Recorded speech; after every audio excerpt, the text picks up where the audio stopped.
When my son looked me in the eyes and said, "I control your body now," I understood that my wheelchair wasn't just a physical prison. I became a hostage to the monster I created, but fire has an interesting way of liberating people like me.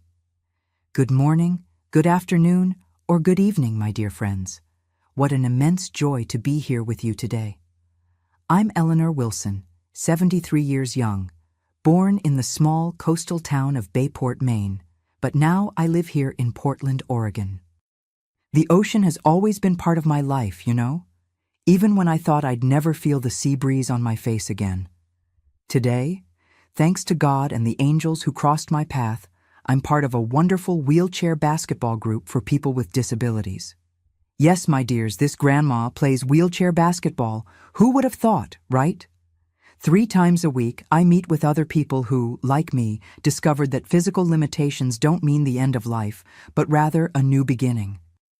Our team, the Pacific Waves, brings together women of all ages. I'm the oldest in the group, the team's grandma, as they affectionately call me.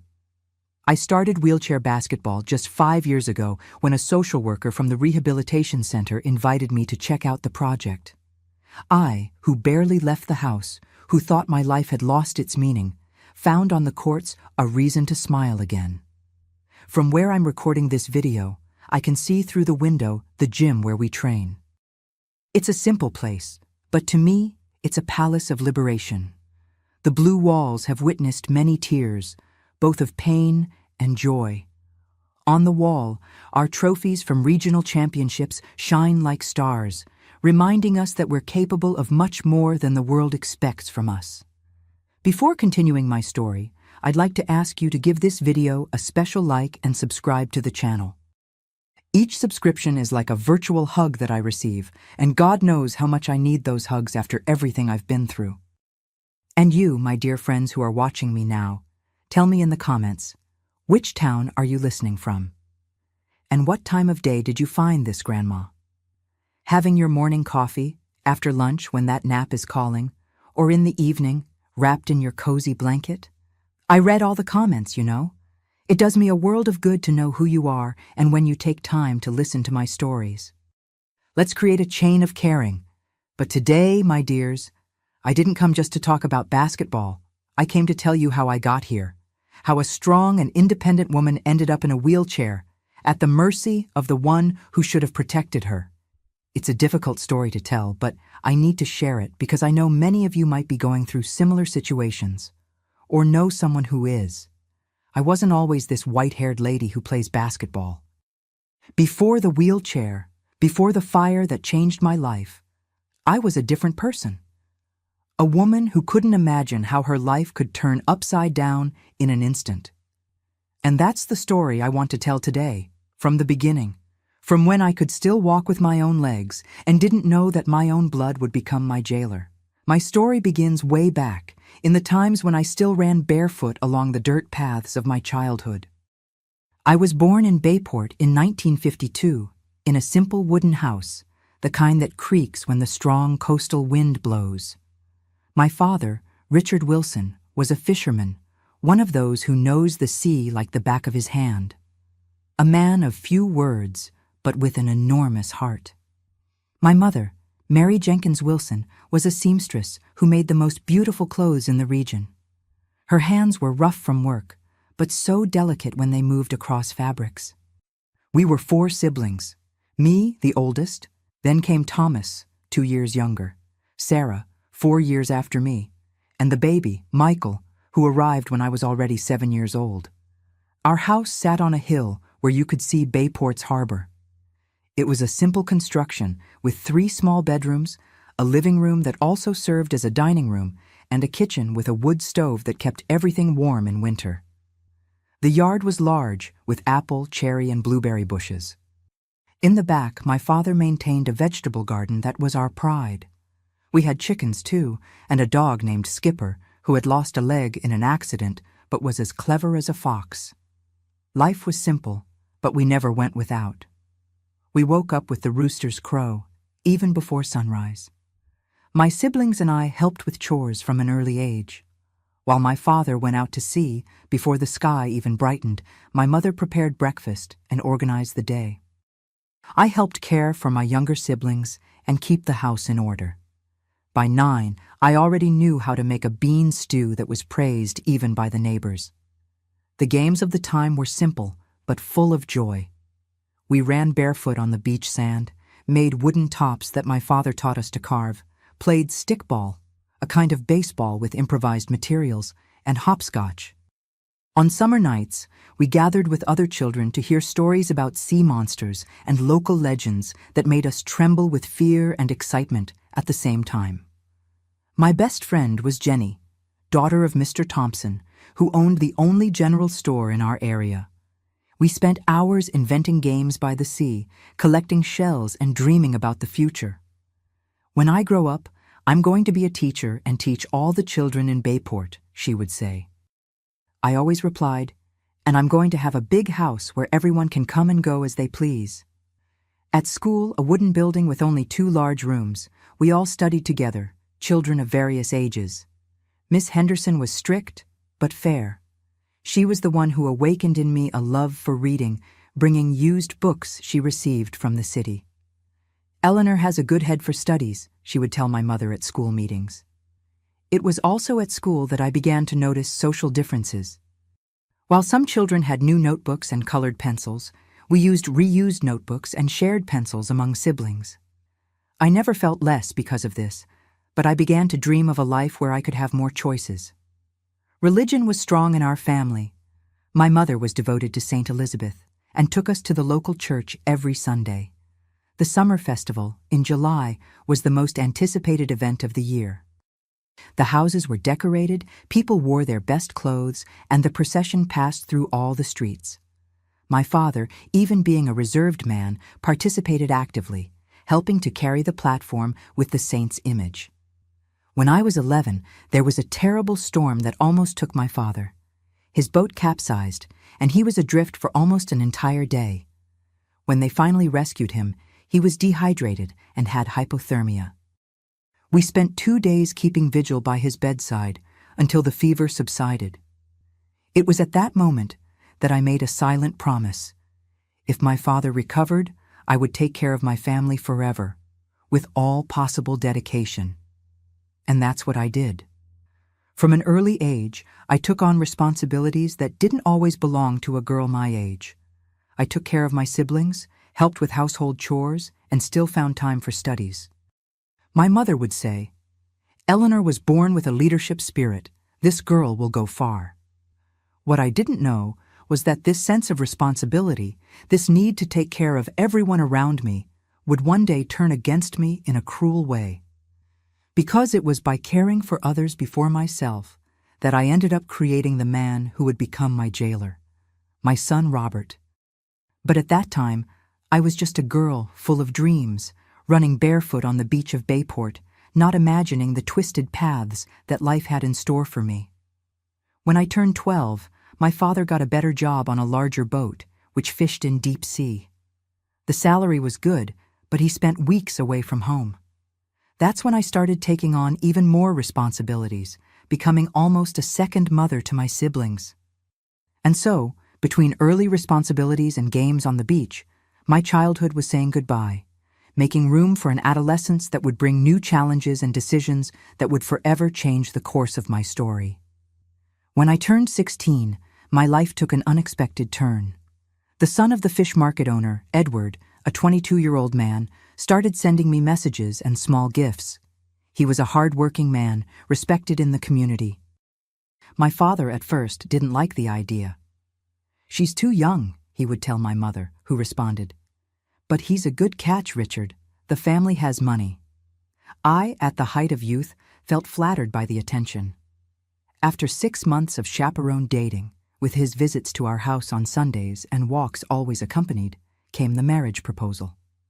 I remember the special dinner my mother prepared, with fresh fish and well-seasoned mashed potatoes. Edward appeared all dressed up, hair combed with brilliantine, bringing a small engagement ring.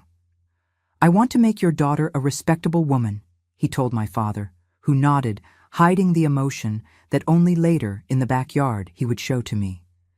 You deserve all the happiness in the world, my daughter. We married 8 months later, in a simple ceremony at the Bayport Community Church.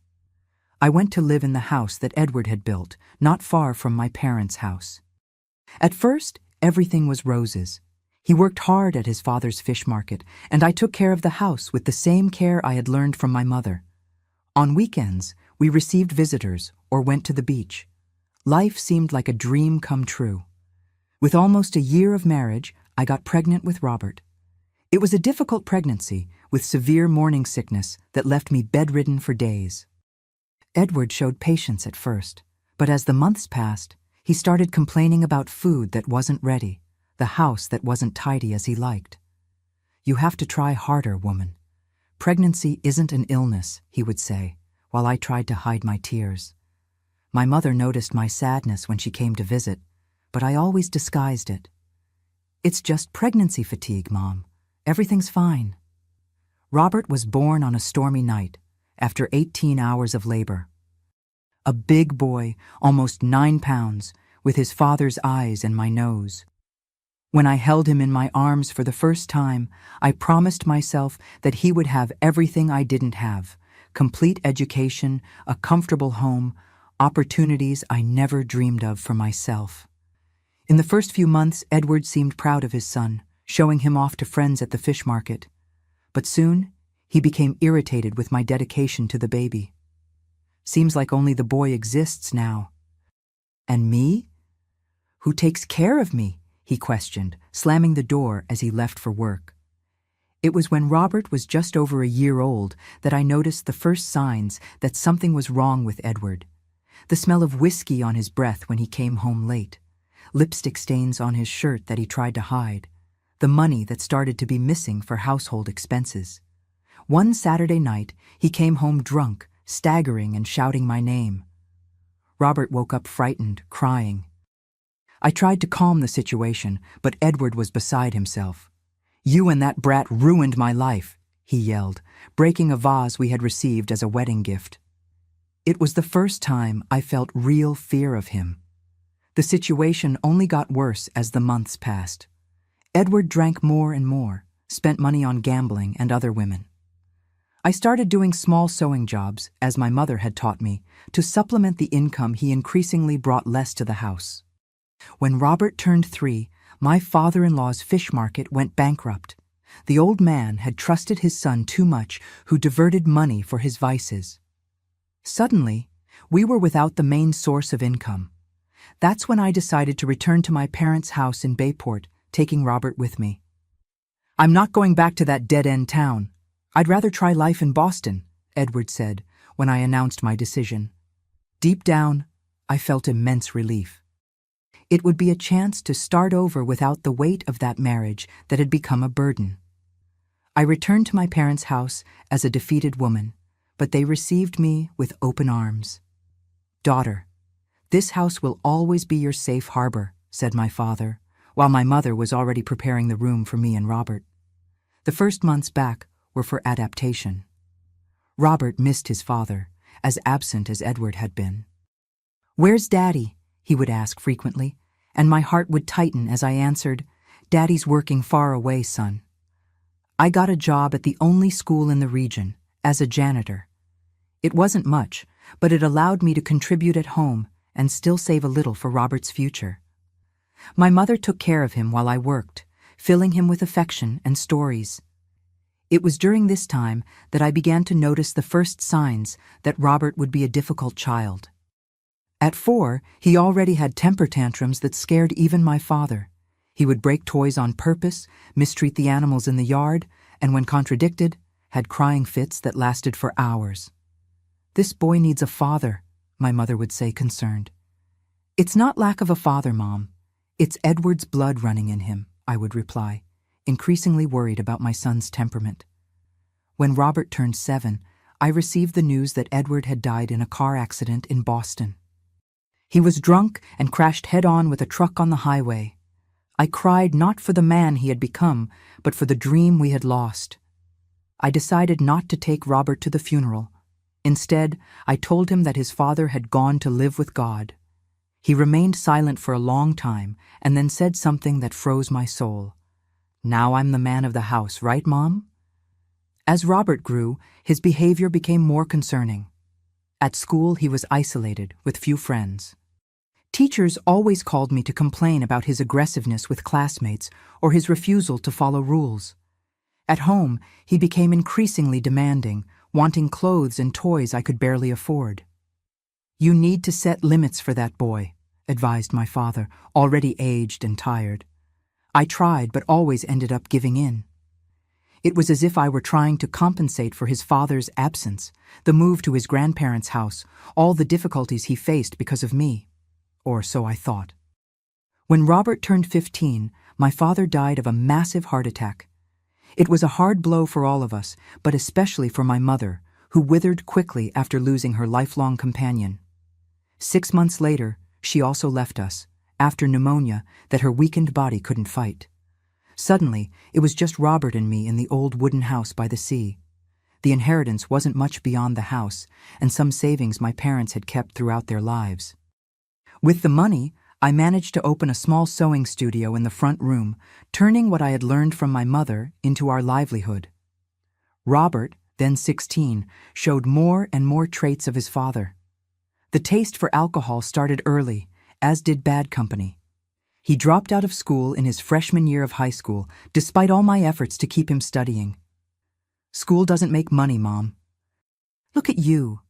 You studied and are still poor," he would say, with that look of contempt that would become so familiar in the following years. One night, Robert came home late, as drunk as his father used to be. Seeing him staggering through the living room, I had a terrible vision of Edward. The same posture, the same glazed look, even the way of slurring words was identical. I tried to help him get to his room, but he pushed me hard. "Leave me alone, woman. I don't need your help," he shouted, exactly as his father did. At that moment, I realized I was reliving the nightmare of my marriage, but this time with my own son. In the years that followed, Robert drifted in and out of temporary jobs, never settling on anything. The money he earned went to alcohol and to impress passing girlfriends. I continued supporting the house with my sewing work, which thankfully had good clientele in Bayport. When he turned 23, he came with the news that he wanted to try life in Portland, where a friend had found work at the port. "There are more opportunities there, Mom. Here in this dead-end town, you can't grow in life." Part of me wanted him to go, to find his way away from me, that perhaps distance would make him mature. Another part feared what would happen to him alone in a bigger city. In the end, I decided to support him, selling some jewelry that belonged to my mother to give him a start in life. Robert left one March morning, taking a suitcase of clothes and the money I had managed to gather. "I'll send for you when I'm established," he promised at the bus station, in a rare moment of affection.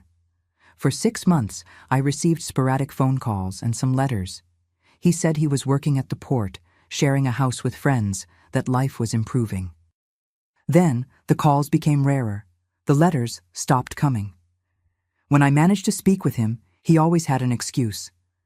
"I'm busy, Mom. Life here is hectic."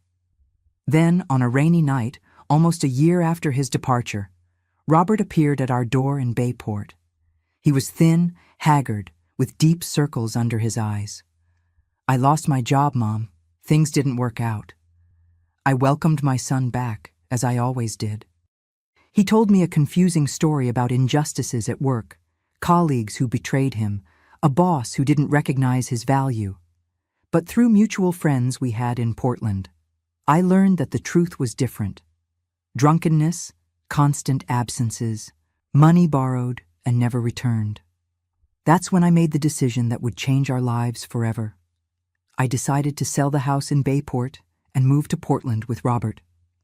It was a bigger city, with more opportunities for my sewing studio, and I could keep an eye on him, help him straighten out. "Are you crazy? Sell Grandpa and Grandma's house?" he questioned when I told him my plan. But deep in his eyes, I saw a calculating gleam.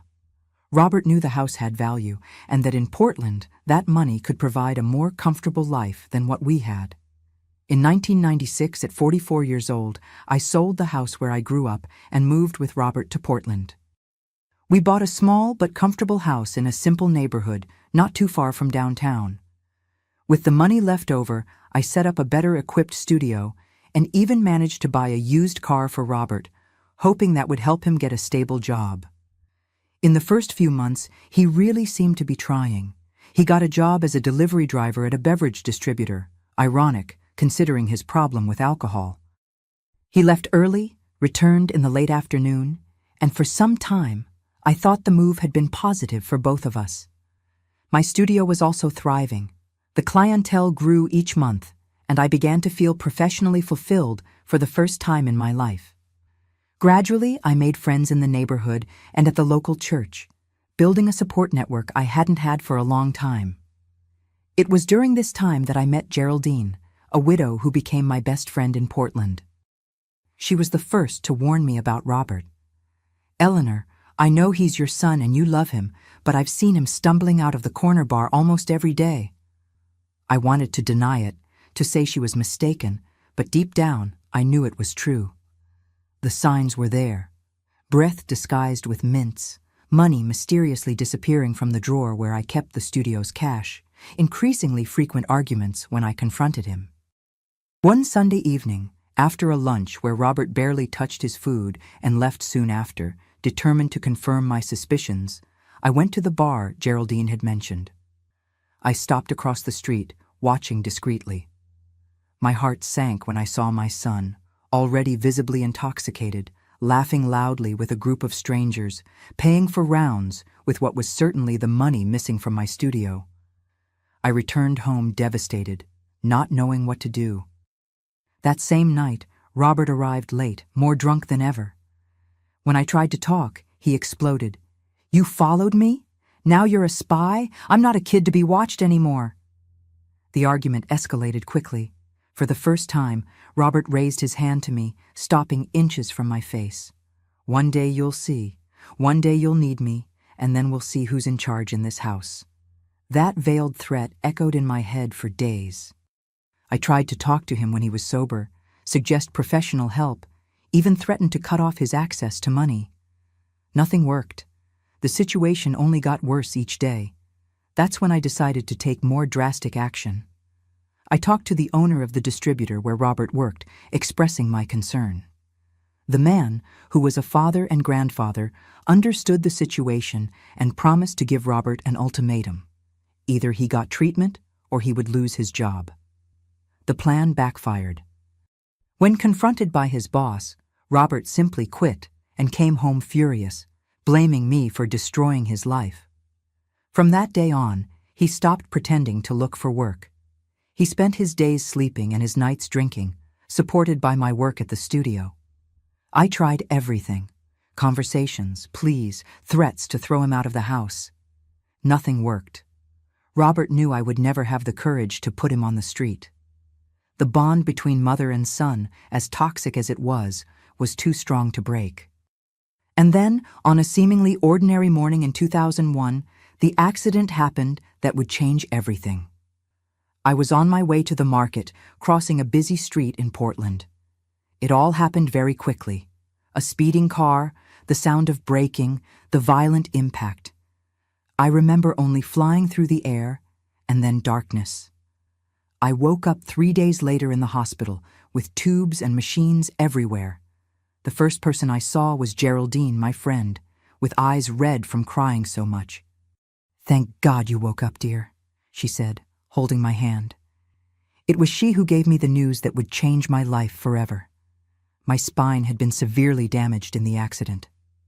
I would never walk again. When I was finally discharged from the hospital, 2 months after the accident, Robert was there to pick me up. For the first time in years, he seemed sober and responsible. "I'll take care of you, Mom. You can count on me," he said, pushing the wheelchair down the hospital corridor. At that moment, I confess I felt a pang of hope. Perhaps the tragedy had served some purpose. Perhaps my son would finally mature. The first days at home were difficult, but bearable. The house wasn't adapted for a wheelchair. The narrow hallways, the small bathroom, steps at the entrance. Every inch represented a new challenge. Robert made some improvised adaptations, a wooden ramp at the entrance, bars installed in the bathroom, furniture moved to make way for the chair. It wasn't perfect, but it showed an effort I hadn't seen in him for a long time. Geraldine came every day to help me, especially with bathing and changing clothes, more intimate tasks that I still didn't feel comfortable leaving to my son. "He's different, Geraldine. I think he's finally grown up," I commented to her one afternoon as she helped me dress. My friend paused before answering. "I hope so, Eleanor. But keep your eyes open. People don't change overnight." The sewing studio, which was my livelihood, had been closed since the accident. The most loyal customers called asking when I would return to work, and I always said it would be soon as I adapted to my new condition. Deep down, I wasn't sure if I would ever be able to sew like before. It was about a month after my return home that I noticed the first changes in Robert's behavior. The alcohol, which seemed to have disappeared in the first few days, returned stealthily. First, it was just a beer during dinner. Then, 2, 3. Soon he was again coming home late, with the characteristic breath of someone who spent hours at the bar. One morning, I woke up very thirsty. I called for Robert several times, but got no response. I tried to reach the water glass on the bedside table, but it was too far away. After much effort, I managed to drag myself to the wheelchair beside the bed, a painful maneuver that the physical therapists had taught me at the hospital. I wheeled to the kitchen with difficulty through the narrow hallways. Robert was there, passed out on the table, an empty bottle of whiskey beside him. I tried to reach the faucet to fill a glass, but the sink was too high for my position in the chair. Frustrated and thirsty, I called my son once more, louder. He raised his head, bloodshot eyes, and looked at me as if he didn't recognize me. "What now?" he grumbled, his voice slurred. "I need water, son. I can't reach the faucet." He got up staggering, filled a glass and practically threw it in my lap, spilling half the water. "There, now let me sleep." And he went back to laying his head on his arms. That was the first time I felt the real weight of my new condition. It wasn't just the paralysis of my legs that limited me. It was being at the mercy of someone like Robert. In the following weeks, the situation only got worse. The money I had saved was running out, and without the studio functioning, no new income was coming in. Robert began complaining more and more about expenses, especially with the medications and adult diapers I needed to use. "Do you know how much all this costs? Where do you think the money comes from?" he would shout, brandishing a medical prescription. I tried to explain that there was a small savings, that we could sell some machines from the studio that I no longer used, but he wouldn't listen. One afternoon, Geraldine came to visit me and found the house in a deplorable state. I was in the same clothes for 3 days, hungry and dehydrated. Robert had left the night before and hadn't returned. "My God in heaven, Eleanor, what's happening here?" She rushed to give me water, clean my face with a damp towel. "Why didn't you call me?"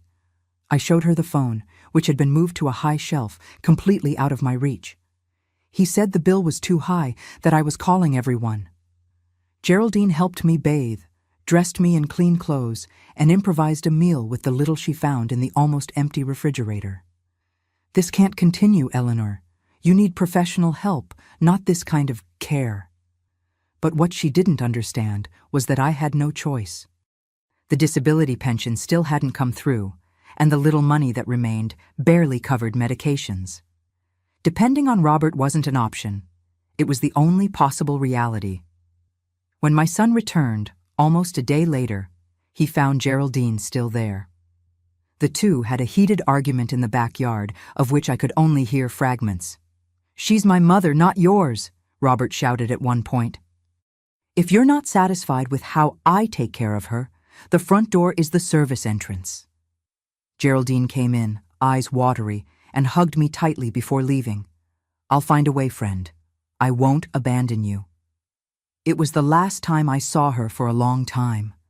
The next day, Robert installed a new lock on the front door and kept the key with him. "It's for your safety, Mom. There are a lot of crooks out there who take advantage of invalid old ladies. Thus began my true confinement. With the phone out of reach and the door locked, I was completely isolated from the outside world. My only window to the outside was Robert, who filtered all information that reached me. "Did Geraldine call?" I would ask almost daily. "No, I think she moved. Someone commented that she went to Seattle to live with her daughter," he would reply, with a studied disinterest. I began to live according to Robert's schedules and moods. When he was sober, which became increasingly rare, he even showed some basic care. He gave me a bath, albeit in a rough manner, often hurting me unintentionally, prepared simple meals, helped me with medication. But when he drank, which happened almost every night, he transformed into a monster. He would leave me sitting in the same place for hours without helping me go to the bathroom, resulting in humiliating situations that he made a point of pointing out. "Look at that. You pissed yourself again. Who has to clean up this mess? Me." The psychological abuse was constant. "You're useless anyway, dead weight. If it weren't for me, you'd be rotting in a nursing home." Or else, "See what you made me become. A nurse for a useless person." I was supposed to have a life, a family, but I'm stuck here with an invalid. There were days when he simply forgot to feed me. I would spend hours calling, begging for a glass of water, a piece of bread, anything. When he finally appeared, he acted as if he were doing me a huge favor. "All you do is complain. Seems like you have nothing else to do in life but bother me." The bath, which should be a moment of hygiene and dignity, became the most humiliating ritual. Robert would drag me to the bathroom, undress me brutally, and throw cold water over me even on the coldest days. "Why heat it? It's not like you can feel anything anyway." And then came the phrase that pierced me like a knife. "Now I control your body." My wheelchair, which should be an instrument of freedom within my limitations, became yet another means of control. Robert would purposely leave it out of my reach when he went out, condemning me to stay in bed or on the couch until his return. "It's so you don't get into trouble," he justified with a cruel smile. Medical visits, essential for my condition, became increasingly rare. "There's no money to keep paying doctors all the time," he would say, even when I tried to explain that the consultations were covered by Medicare. In truth, he feared that some healthcare professional would notice the signs of neglect and mistreatment. When he eventually took me to the doctor, Robert transformed into the dedicated son. "I do everything for her, doctor. Day and night, without rest." And the doctor, with no reason to doubt, just nodded, impressed with such filial devotion. At home, any attempt of mine to maintain some autonomy was brutally repressed. I tried to adapt my old studio to be able to sew from the wheelchair, but Robert sold my machines without consulting me. "What for? You'll never work again anyway." Gradually, he sold everything of value in the house. The jewelry that was my mother's, the small decorative objects I had gathered over the years, even the television that was my only distraction in the long days of solitude. The money, of course, went straight to alcohol and gambling. The house, once clean and organized, became a reflection of the chaos that was our life. Robert rarely cleaned, and I, in the wheelchair, had limited access to spaces. The smell of mold and spoiled food was constant. When I complained, the answer was always the same. "If you're not satisfied, get up from there and clean it yourself." The social isolation was almost complete. The neighbors, tired of hearing the screams and seeing Robert always drunk, distanced themselves. The old clients of the studio stopped calling. Even distant relatives who sometimes called were informed by Robert that I wasn't in a condition to talk. I tried a few times to ask for help when Robert, careless, left the phone within my reach. I called Geraldine, but the number no longer existed. I tried the Elder Council, but Robert returned before I could explain the situation. He violently took the phone from my hand, hanging up. "Who were you calling? Wanting to report me, is that it?" That night, as punishment, he left me sitting in the wheelchair, in the middle of the dark living room, without dinner, until dawn. When he returned, drunk as usual, he brought his face close to mine and whispered, "If you try to harm me again, I'll throw you in a nursing home so bad you'll beg to come back." The years went by in this routine of abuse and neglect. My body, already weakened by paraplegia, developed other problems. Painful pressure sores from staying in the same position too long, recurrent urinary infections from lack of proper hygiene, respiratory problems from the damp and moldy environment. Robert, in turn, sank deeper and deeper into alcoholism. He lost the temporary jobs he occasionally got as quickly as he arranged them. The disability pension I finally started receiving became our only source of fixed income, and he made a point of controlling every penny. "You don't need money anyway. What for? You don't go anywhere," he would say as he kept the benefit card in his pocket. "I take care of everything. Don't worry." The few times I tried to argue or assert myself resulted in immediate retaliation. He would simply leave, locking the door, and stay away for days, leaving me to my own devices. When he returned, I was so desperate for water and food that I accepted any condition, any humiliation, just to survive. Once, when he was particularly drunk, Robert even confessed, "You know, Mom, sometimes I think how easy it would be if you just didn't wake up one day. All this responsibility would end. I would be free." The empty look in his eyes as he said this made me realize that my life was literally in his hands, and he didn't seem to value that fact very much.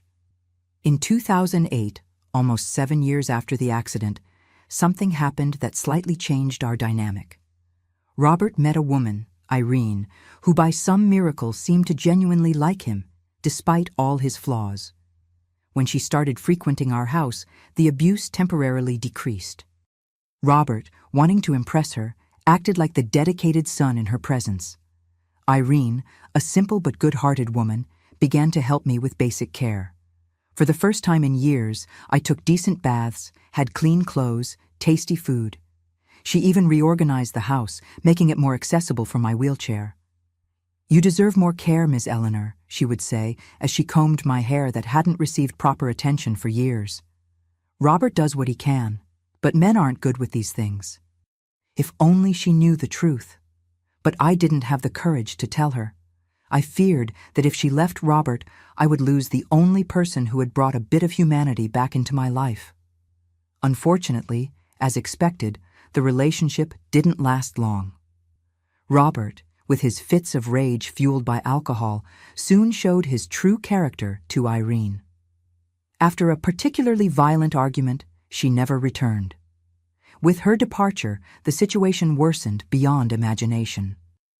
Robert, bitter and furious, seemed to blame me for the end of the relationship. "You drove her away with your complaints. You filled her head against me." The abuse intensified. Now it wasn't just neglect and humiliation. Robert began to push me violently, squeeze my arms until they bruised, pull my hair when he needed to move me from the bed to the chair. The cruel phrases became more frequent and elaborate. "You're just a vegetable, a burden. No one would miss you if you disappeared." In a particularly terrible moment, he held my chin firmly, brought his face close, the foul smell of alcohol suffocating me, and said with a terrifying calmness, "Now I control your body. If I want, I can let you die of hunger, thirst, whatever, and no one will ever know."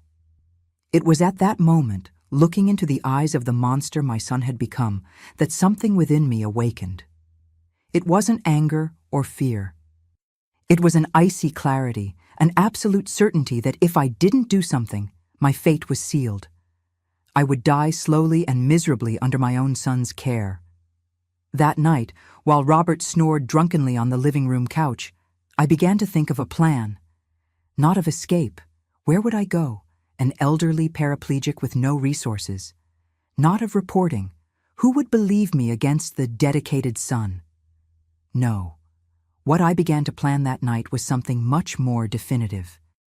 Something that would end my captivity once and for all. And if my jailer was destroyed along with the prison, well, as Robert himself liked to say, life isn't fair. It was on a Tuesday in winter, in January 2008, that what I call the last straw happened. Robert had gone out in the morning, promising to buy my pain medication, which had been out for more than a week. I had spent the previous night practically awake, with excruciating pain in my spine, begging for painkillers that didn't exist in the house. He returned in the late afternoon, staggering as usual without the medication. "Ran out of money," he muttered, throwing himself on the living room couch. In his hands, a new bottle of whiskey, half empty. The money had been enough for the drink, but not for my medication. "Robert, son, I can't stand the pain anymore," I pleaded, feeling tears running down my wrinkled face. "Please, go get my medicine. Use the benefit card. Money should have come in today." He got up in a burst, knocking over the bottle that shattered on the floor. In seconds, he was in front of me, his face contorted with rage inches from mine. "You think I'm your employee? That you're paying me to run around after your crap?" "No, son, but the pain is unbearable and—" I didn't finish the sentence. Robert's heavy hand hit my face hard, leaving me dazed. It was the first time he had hit me directly, without disguising it as an accident. The shock was greater than the physical pain. "Shut up! I'm tired of hearing complaints. If you're in pain, deal with it. Who told you to throw yourself in front of that car?" I froze. "What did you say?" "You heard me. You think I don't know? The car driver looked for me after the accident, told me everything, that you practically threw yourself in front of him, that there was no way to avoid it." My heart felt like it would explode in my chest. "That's a lie. I was crossing at the crosswalk. The light was red for cars." Sure. But what does it matter? It turned out the same. You became this dead weight I have to carry." He approached again, the alcohol breath suffocating me. "You know something? Sometimes I think you did this on purpose. You couldn't control my life standing up anymore, so you decided to trap me by being an invalid." That unfair accusation, added to the physical pain, was like a stab in the chest. As Robert returned to the couch, muttering and kicking glass shards along the way, something broke inside me, the last drop of hope that there was still any hint of humanity in my son. That night, left in the wheelchair in my room, without dinner and with excruciating pain, I faced the darkness with wide-open eyes. I didn't cry. There were no more tears. Instead, I began to observe my room as if seeing it for the first time. The small window that opened to the backyard, the old curtains that barely blocked the streetlight, the dresser with the few belongings Robert hadn't yet sold, the unmade bed, with sheets that hadn't been changed in weeks. And mainly, the small electric heater in the corner, which Robert had bought in a rare moment of lucidity, concerned that I might catch pneumonia in the winter, not out of care, but because of the inconvenience it would cause him. My gaze fixed on the heater, and for the first time in years, I felt something different from fear and hopelessness. It was as if a voice whispered in my ear, "There is a way out." The next morning, when Robert entered the room to put me in the bathroom, our daily routine of humiliation, I was strangely calm. He noticed the change. "What's up? Why that face?" "Nothing, son. Just didn't sleep well because of the pain." He muttered something unintelligible and dragged me to the bathroom with his usual brutality. During the cold and hurried bath, I observed him carefully. The bloodshot eyes, the trembling hands, the excessive sweating even on a cold morning, clear signs of severe hangover. "Robert," I said, while he dried me with rough movements, "I need you to buy some things at the market. We're out of food." "And where do you think I'm going to get money from?" "My benefit card. As you yourself said, it should have come in yesterday." He stopped, considering the proposal. "Fine, I'll buy the basics. But no frills here, nothing fancy." I nodded, submissive as he expected me to be. When he finished dressing me and putting me back in the chair, I asked in a humble tone, "Son, could you leave me in the living room today? I'm tired of just staying in the room." He hesitated, suspicious of my sudden docility, but ended up giving in. He pushed my chair to the living room and positioned me near the window. "There. Now I'm going to sleep a bit more before going to the market. And don't even think about screaming for the neighbors. Nobody cares about a complaining old lady. As soon as Robert closed the bedroom door, I began to observe the living room with the same calculating look as the night before. The old stained couch where he always passed out after drinking sprees. The coffee table covered with improvised ashtrays, full of cigarette butts. The empty bottles piled in a corner. The thin, dried-out curtains. The old rug that had come with us from Bayport, now dirty and worn. My eyes fixed on the space between the couch and the floor. A gap of approximately 6 inches. Enough to hide something, but low enough that no one would clean there frequently, especially someone like Robert, who barely swept the house. Robert slept until almost noon, when he finally left for the market with my card, not without first making threats about what would happen if I pulled something in his absence. As soon as I heard the click of the lock, I began to act. With effort, I turned the wheels of the chair to the kitchen. Reaching the drawers was difficult, but not impossible. I managed to get a small knife, the kind used to peel fruit, and kept it in the pocket of my dress. Then, I returned to the living room and approached the couch. Using the knife, I began to work on the fabric of the bottom part of the couch, making a small cut that could later be easily widened. It was slow and painful work for my hands already affected by arthritis, but determination gave me strength I didn't know I still possessed. When Robert returned, about 2 hours later, I was again sitting near the window, as if I had never left there. He brought the basics: bread, milk, some vegetables, and of course, more drink for himself. There was no sign of my pain medication. There wasn't money for everything, he justified, without looking me in the eyes. We both knew it was a lie. The following days followed a similar pattern. I, pretending an even greater submission than usual, managed small moments of privacy that I used to advance my plan. At first, they were just disconnected thoughts, vague ideas of escaping somehow. But gradually, observing Robert's habits, everything became clearer. My son had a predictable routine in his drinking. He started in the late afternoon, usually with beer, and progressed to whiskey as the night advanced. Around 11, he was already completely drunk, smoking one cigarette after another. He almost always passed out on the couch, the cigarette still lit between his fingers, burning to the filter and then falling into some improvised ashtray, or many times, on the floor itself. It was a miracle the house hadn't caught fire by accident. Or perhaps, I thought with frightening clarity, it wasn't a miracle. It was an opportunity waiting to be taken advantage of. For 3 weeks, I worked on my plan in the moments I was alone. Robert went out almost daily to drink at the corner bar, returning only to check if I was still alive and to get more money from my benefit. Using the small knife I had hidden, I continued to enlarge the cut on the bottom of the couch. When it was big enough, I began to hide materials I found around the house there: old newspapers, advertising flyers, yellowed notebook pages, pieces of cloth used for cleaning, anything that could easily catch fire. The biggest challenge was to move without leaving traces. My wheelchair was old and noisy, and I needed to be extremely careful not to arouse suspicion. Each movement was calculated, each decision measured with precision.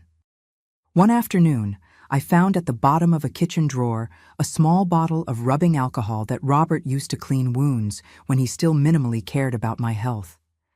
I hid it in the pocket of my dress, feeling the cold weight of the glass against my leg that could no longer feel. Another time, when Robert went out to buy more drink, I managed to get to the small back room where we kept old things. There, I found a piece of styrofoam that had been left over from the packaging of the new television he had bought and later sold to support his addiction. I broke it into smaller pieces and hid them also under the couch, along with the other materials. At night, lying in bed while listening to Robert's snores in the living room, I mentally relived each step of my plan, refining details, anticipating problems, seeking solutions. It wasn't just an escape plan. It was a survival plan. 1 week before what I mentally called Liberation Day, I had a vivid dream about my mother. She was standing on the beach in Bayport, waving to me, smiling in that serene way she had. "Don't be afraid, Eleanor," she said in the dream. "Do what needs to be done." I woke up with tears in my eyes, but also with renewed certainty. I wasn't just fighting for my survival. I was honoring the strong woman my mother had taught me to be. On the eve of the day, Robert had one of his worst crises. He returned from the bar completely disturbed, breaking what was left of our few belongings, shouting obscenities. He found the small box where I kept the few photographs that remained from my previous life. Photos of my parents, of the house in Bayport, even some of him as a child. "Why keep this crap?" he vociferated, tearing the photos to pieces. "That life is over. Over, understand? Now it's just this here. Just the two of us, me taking care of this vegetable you've become." As the pieces of my memories fell to the floor like dirty snow, I didn't cry. I just observed, knowing that soon all this would end, one way or another. Liberation Day came on a Friday in February. Winter was at its peak, and the intense cold of Portland penetrated through the cracks of the poorly sealed windows. Robert had left early, taking with him what was left of my benefit money. He returned in the late afternoon with several bottles of drink and a strangely good mood. "Today we're going to celebrate, Mom," he announced, opening a beer. "You know why? It's been exactly 7 years since you had the accident. 7 years that I've been stuck in this shitty life, taking care of an invalid. Deserves a celebration, don't you think?" I nodded silently, watching him begin his routine of alcoholic self-destruction. Beer after beer, cigarette after cigarette, until the whiskey came into play. The macabre ritual of every night was repeating itself, but this time I watched it with different eyes.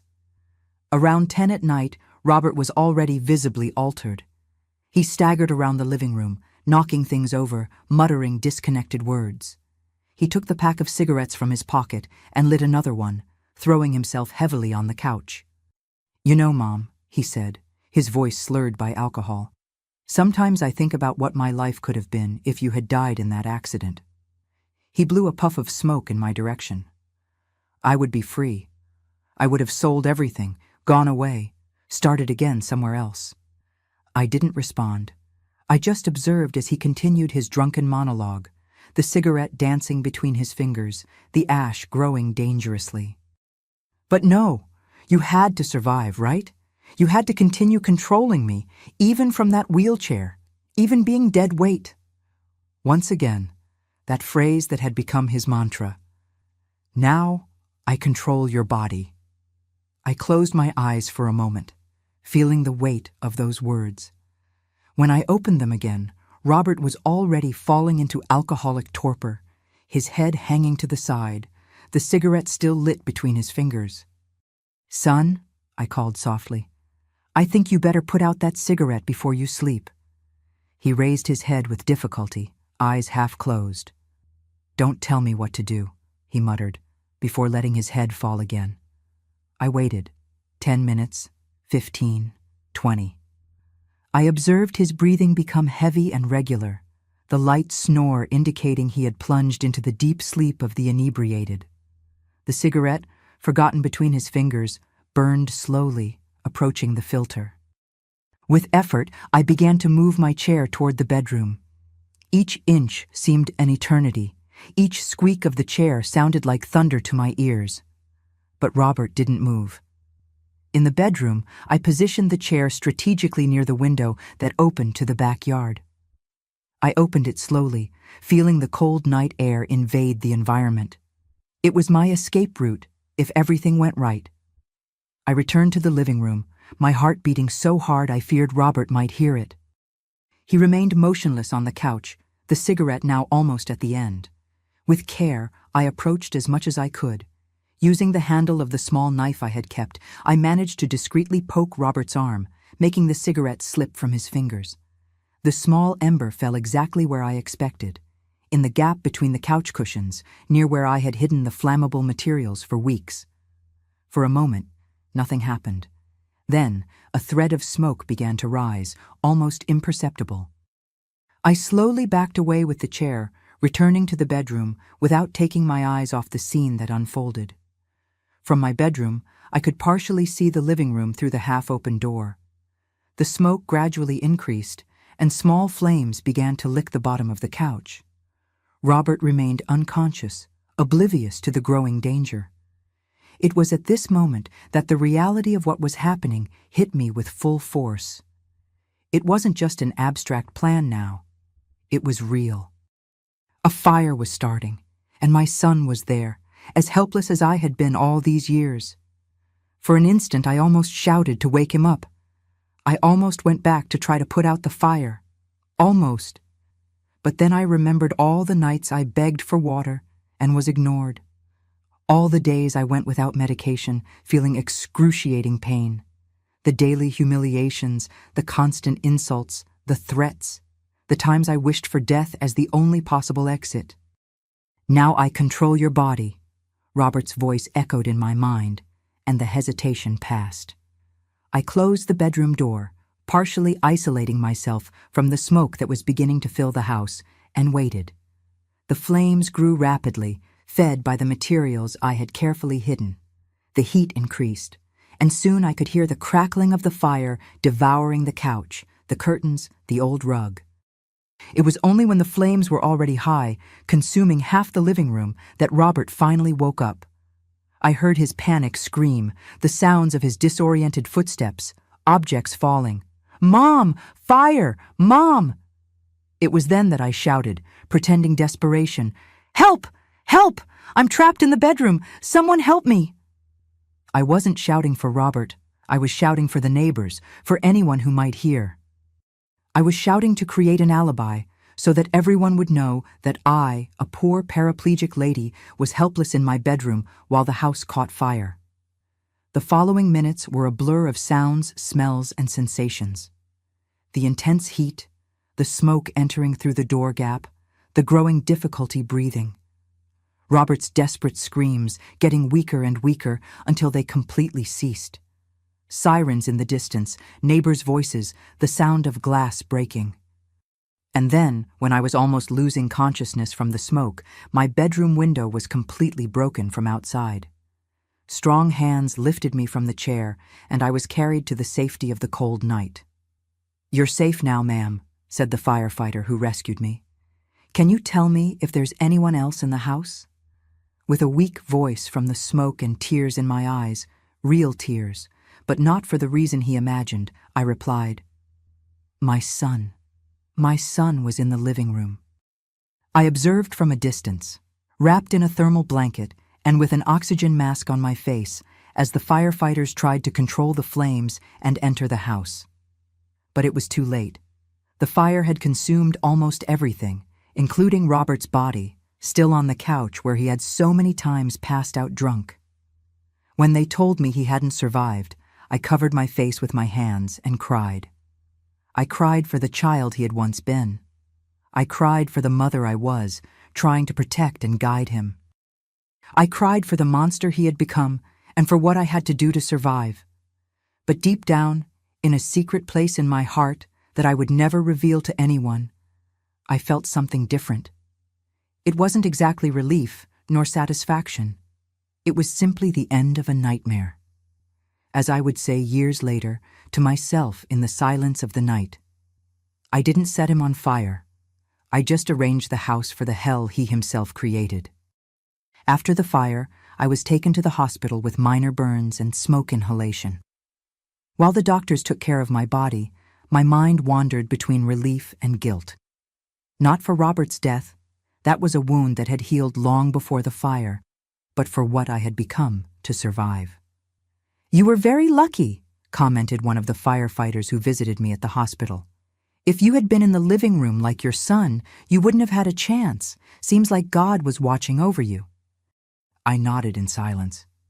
Perhaps it was indeed divine work, I thought, not the fire itself, but having given me the clarity and strength to do what was necessary when there was no other way out. The investigation into the fire was brief. The cause determined was exactly what I had planned: a forgotten cigarette by a drunken man. "Tragic accident, but unfortunately common," said the investigator, closing the report, especially with the victim's history of alcoholism. Without a home and without family, I was referred to a temporary shelter for the elderly, while the authorities tried to locate some distant relative. They found no one. I was truly alone in the world now. It was at the shelter that I met Olympia Branson, a dedicated and perceptive social worker. Unlike other professionals who saw me only as one more helpless elderly woman, she saw beyond my apparent fragility. "You have a strength in your eyes that doesn't match someone who sees themselves as a victim," she commented during one of our conversations. "May I ask what kept you alive all these years?" I looked at her for a long time before answering. The certainty that one day things would change, one way or another. Olympia didn't ask more questions about the fire or about Robert, but began to work tirelessly to help me rebuild my life. First, she got me a spot at St. Agnes Rest Home, a small but dignified institution run by nuns. Then she took care of regularizing my disability pension, which now, without Robert diverting the money, would be enough for my basic needs. "You deserve a second chance, Ms. Eleanor," she said, handing me the pension paperwork properly organized. "And I'm going to help you make the most of it." The first months at St. Agnes Home were for adaptation. I, who had spent years practically in private captivity, needed to relearn how to live with other people, to trust, to accept help without fear. The nuns, with their infinite patience, never forced confidences or explanations. They respected my silence and my invisible scars. It was Sister Dorothy, a lady of almost 80 who managed the house, who first noticed my interest in sewing. Observing me mending an old blouse with skill, she commented, "You have blessed hands for this. Perhaps you could help with repairs of the residents' clothes?" Thus began my reintegration into the world of work. From small repairs, I moved on to more complex adjustments, and soon I was making simple pieces. The institution set up a small studio for me, adapted so I could work from the wheelchair. The pleasure of creating something useful with my own hands, of feeling productive again, was like a balm for my wounded soul. In 2010, almost 2 years after the fire, another turning point occurred in my life. St. Agnes Home received a visit from a team from the Portland Physical Rehabilitation Center, which offered sports activities for people with disabilities. Among the professionals was Helen Wells, a physical therapist specialized in rehabilitation of patients with spinal cord injuries. Helen immediately noticed that I hadn't received adequate physical therapy for years. "Ms. Eleanor, you have potential for a much better quality of life," she said, after a preliminary evaluation. "Would you like to participate in our program at the center?" I hesitated. Leaving the safety of St. Agnes Home seemed frightening after everything, but something in Helen's determined look reminded me of the woman I once was, someone who didn't accept limits imposed by others. "Yes," I finally answered. "I want to try." The physical therapy sessions at the rehabilitation center were painful and challenging. Years of neglect had atrophied muscles, created contractures, worsened my posture. Helen was gentle, but firm. "Recovery pain is different from deterioration pain, Ms. Eleanor. One leads to life, the other to death." Gradually, my body began to respond. I gained strength in my arms, improved trunk control, learned transfer techniques that gave me more independence. But the biggest gain wasn't physical. It was regaining the feeling of control over my own body. "Now I control my body," I said to myself one night, echoing and redefining Robert's cruel phrase. It was at the rehabilitation center that I met other women in wheelchairs, many also victims of violence or accidents. Their stories of overcoming, their strength in the face of adversity, were inspiring. Among them was Diane, a former Paralympic athlete who now trained an amateur wheelchair basketball team. "You have strong arms and quick reflexes," she commented after observing me during a physical therapy session. "Have you ever thought about practicing an adapted sport?" The idea seemed absurd for a lady of almost 60 who had barely recovered basic mobility. But Diane insisted, "Come watch a training session of our team, the Pacific Waves. We're all amateurs, you know. We play for the pleasure of playing." Reluctantly, I accepted the invitation. The first time I entered the gym and saw those women, of different ages and with different stories, gliding across the courts in their adapted chairs, I felt something awaken inside me.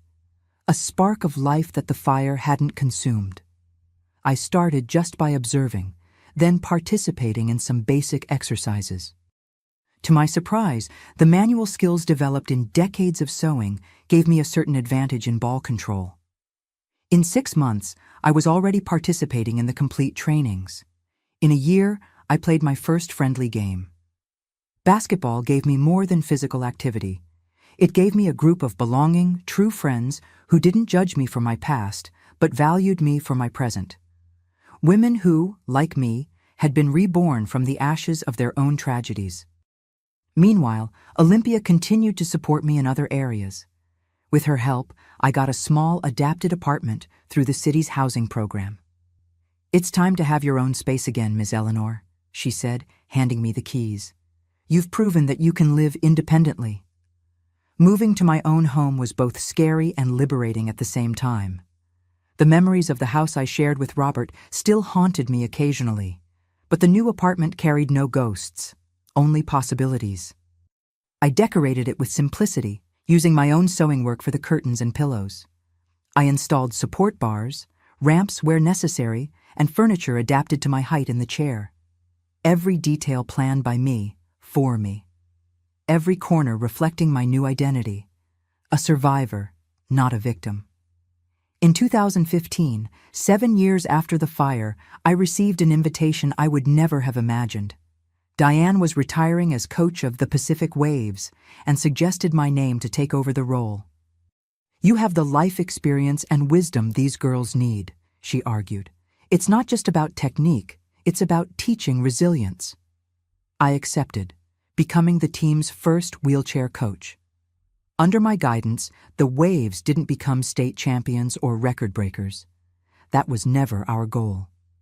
We became a family, a safe haven for women who, like me, needed to rebuild not just their bodies, but their souls.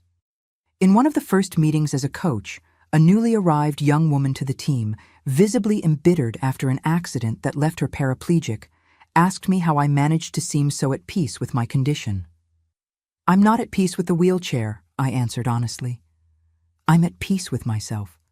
The chair is just where I sit, not who I am."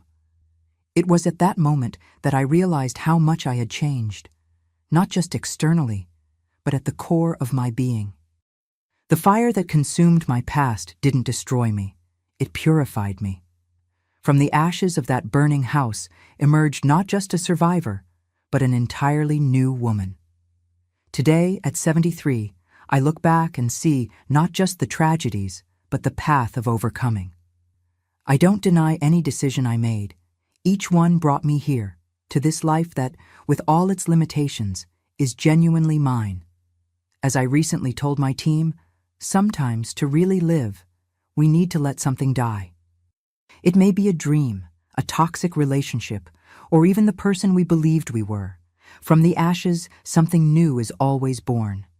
Today, my life in Portland has a peaceful and rewarding routine that I never imagined possible in those dark days. My small apartment in the Hawthorne district is only 3 blocks from the gym where we train.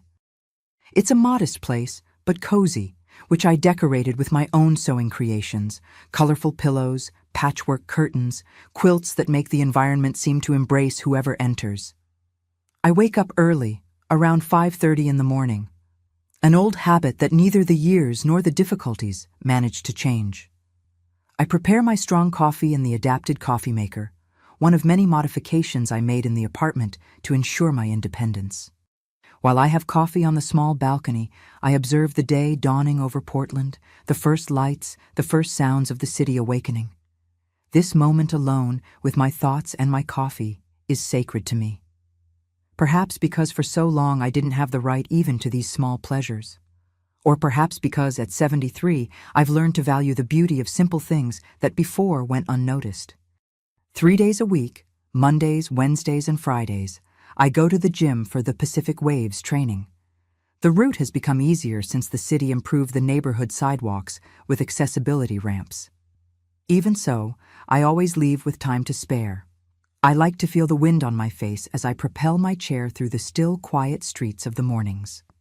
At the gym, the girls, as I affectionately call all the players, even those who have already passed 50, begin to arrive around 8. We have women of all ages and life stories. Martha, 25, paraplegic after a motorcycle accident. Bernice, 42, with sequelae of polio since childhood. Teresa, 68, who lost her legs due to complications from diabetes.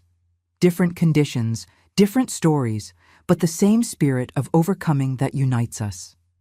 "Good morning, Grandma Eleanor," they usually greet me, knowing that the affectionate nickname of Team's Grandma fills me with pride. And how could I not feel proud? Many of these women arrived destroyed in spirit, even with their bodies still strong. I saw them reborn, as I myself was reborn, through sport, friendship, the feeling of belonging. The training sessions last about 2 hours. We start with adapted stretches, continue with chair handling exercises and ball control, and end with small games. We're not a professional team. We're women who found in basketball a way to reconquer the joy of living. Remember, girls, I always say at the end of training, the greatest victory isn't on the court, but in the fact that we're here, playing, when the world said we should just exist. On Tuesdays and Thursdays, when there's no training, I dedicate myself to sewing. I set up a small studio in the second bedroom of the apartment, with an adapted machine and table at the ideal height to work from the chair. I mainly do repairs and small decorative pieces, which I sell at local craft fairs. It's not a big business, but it supplements my pension and keeps my hands agile and my mind occupied. Once a month on Saturdays, I receive at home what we affectionately call the Needle Club, a group of 5 ladies from the neighborhood who gather to sew, knit, and mainly chat. Lois, Doris, Clara, Janet, and Olivia have become my closest friends in recent years. None of them knows details of my past, and I prefer it that way. They know me for who I am today, not for what I lived or what I was forced to do to survive. Eleanor makes the best coffee in the city, Lois always says, as we savor the treats that each one brings to our meetings. Doris brings pastries from the bakery, Clara her corn muffins, Janet always appears with some savory pie, and Olivia is a specialist in butter cookies that melt in the mouth.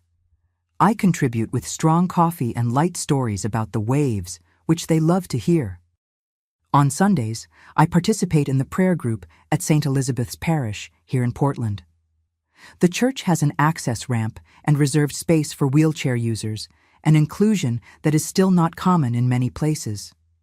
After so many years away from religion during my captivity, finding faith again was like recovering a part of me that had been stolen. Father Matthew, a gentleman of an age close to mine, always finds time for a friendly word after Mass. "Ms. Eleanor, you are an example that God never abandons us, even in the darkest valleys," he told me once, without knowing how literally dark my valleys had been. I maintain regular contact with Olympia, the social worker who extended her hand to me when I needed it most. Today, more than a professional who helped me, she is a dear friend. We have lunch together at least once a month, usually at the small restaurant near the Central Square. She retired 2 years ago, but remains active in social projects around the city. "You know, Eleanor," she commented at our last meeting, "of all the cases I attended in my career, yours is the one that makes me most proud. To see where you've come, after everything." She never asks details about the fire or about Robert. There is a tacit agreement between us that certain doors of the past should remain closed. Not out of shame or fear, but because the present is too rich to waste energy reliving old pains. Helen, the physical therapist who introduced me to basketball, moved to Seattle a few years ago, but we still visit occasionally. It was she who taught me that our bodies, even broken, can still be sources of pleasure and fulfillment. "Movement is life, Ms. Eleanor," she would say in the physical therapy sessions. And she was right. Each arm stroke in the wheelchair, each shot at the basket, each point scored is an affirmation of life. I won't lie saying that all days are easy. There are mornings when the body hurts more, when unwanted memories try to invade my thoughts, when loneliness weighs a little more. There are days when I look at my wheelchair and feel a pang of sadness for what could have been if the accident hadn't happened, if my choices had been different. But these shadows pass quickly. Because I learned that life isn't made of what we could have been, but of what we choose to be with the cards we were dealt. And I chose to be a survivor, not a victim. I chose to transform my pain into strength, my chair into a throne, my story into a lesson. Sometimes, when I'm alone at home at night, I take the only item I saved from the fire, a small medal of St. Elizabeth that was in my purse at the hospital. I look at it and think of my parents, of Bayport, of the girl I was running barefoot on the beach. I think of Edward, in the beginning full of promises, in the end so tragic. I think of Robert, not with hatred, but with a kind of sad understanding of how cycles of abuse can destroy generations. And then I put the medal away again, return to the present, and silently thank for being here, now in my little corner in Portland. A place I conquered, a life I rebuilt from the ashes, a future that, even at 73, still holds small daily joys for me. As I recently told my waves after winning a friendly tournament against a team from a neighboring city, winning isn't about defeating others. It's about proving to ourselves each day that we are stronger than our worst moments, braver than our greatest fears, wiser than our past mistakes. And that, my dears, is the greatest truth I've learned in all these years. My dear friends, if you've been listening to my story up to here, perhaps you've wondered why a 73-year-old lady decided to share so much pain and overcoming. The answer is simple. Because perhaps you, or someone you know, is trapped in your own captivity at this exact moment. I learned that age doesn't define our strength, but rather our ability to start anew each day. When I was in that chair, isolated from the world, I believed my life had ended. But the truth is that it was just waiting to truly begin. My wrinkles are maps of survival. Each one tells a story of pain overcome. And the most important lesson I carry is that it's never too late to free yourself, whether from an abusive relationship, a seemingly hopeless situation, or the limitations we impose on ourselves. Life taught me that even in the deepest darkness, our inner light never completely goes out. Even when everything seems lost, there's a spark of hope waiting to be transformed into a flame. I never allowed my dignity to be stolen, even when they tried to take everything from me. And you shouldn't allow it either. If you're living your own personal hell, know that there is a way out. It may not be easy. It may require courage. It may seem impossible, but it exists. I discovered that we are stronger than we imagine, especially when we think we can't take any more.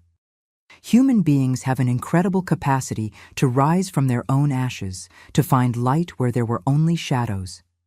If you're going through difficult times, remember, anywhere in the world, there are people and organizations ready to help. Look for information about protection resources in your area. The community around you can be your first safe harbor. Don't be ashamed to ask for help. That's not weakness. It's the first step toward liberation. My experience taught me that our story doesn't end with the painful chapters. The true ending is the one we choose to write, even when the first pages were written by cruel hands. My dear viewers, if my story touched your heart, I ask with all the emotion of a survivor. Subscribe now to this channel and hit the notification bell. Each subscription is like a hand extended to someone who, at this exact moment, is living their own emotional or physical captivity. Immediately share this video because its impact might save lives. The story you just heard might be exactly what someone needed to find courage and say, enough. And leave me in the comments the word wheelchair so I know who really listened to this story until the end and is committed to being part of the solution. Do it now. Don't wait even one more minute. Every second can make a difference in the life of someone who is suffering in silence, just as I suffered for so many years. Always remember, the fire that seems to destroy everything might be exactly what liberates us for a new beginning. And from the ashes, we can always be reborn stronger.